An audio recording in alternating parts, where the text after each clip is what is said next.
Hi, I'm Rory from UK Jellyfish, and I'd like to introduce you to the Medusa Mini Aquarium. This tank's based on our Medusa Desktop Aquarium, and there are a few key differences.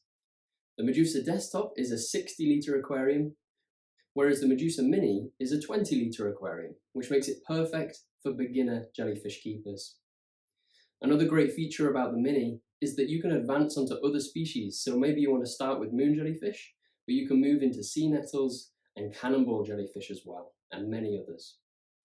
If you buy just the tank, it comes with the bioballs, the filtration floss, the light and the pump. If you're to purchase the package, this comes with some additional pieces, such as the startup chemicals, a feeding pipette, hydrometer, an API test kit for testing your water, and a JBL brine shrimp hatchery, plus the food and the jellyfish. Basically everything you need to get started. So the great thing about setting up the Medusa Mini Aquarium is that we've done most of the work already for you. The pump, filter floss and bioballs are already pre-installed in the rear sump.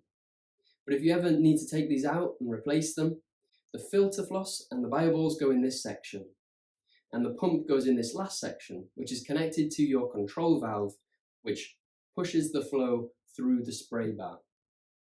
You've got to make sure that your pump is set to a low setting, the lowest on the pump.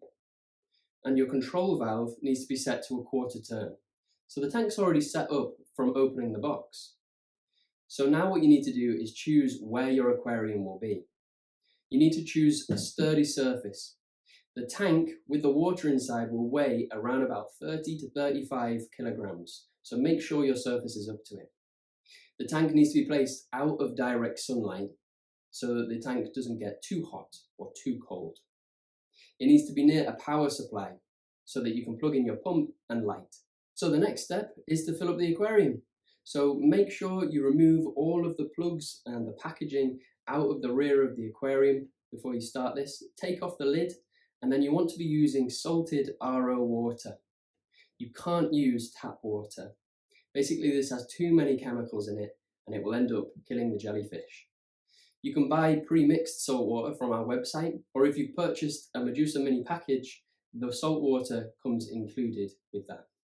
First, fill the main body of the aquarium up to the outflow cutout. Then fill the rear sump. You want to fill to around 1 inch above the second separator once your tank is filled, and you can connect your pump up to the power source.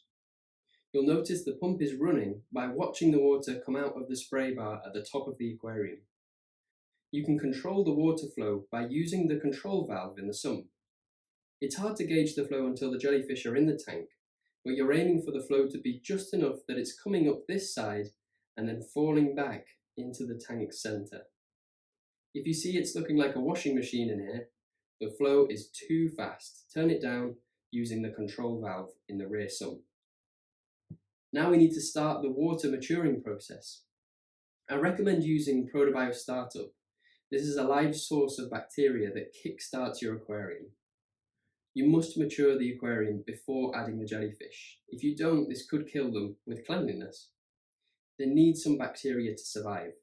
So add these 2 vials of Startup into the aquarium, and this should mature your tank in around 2 to 3 days. During that time, you'll need to test the aquarium's water parameters such as pH, ammonia, nitrate and nitrite. All of these tests are included in the API test kit, which comes with the full package. Once you see your ammonia and nitrates are measuring 0, you're ready to add the jellyfish.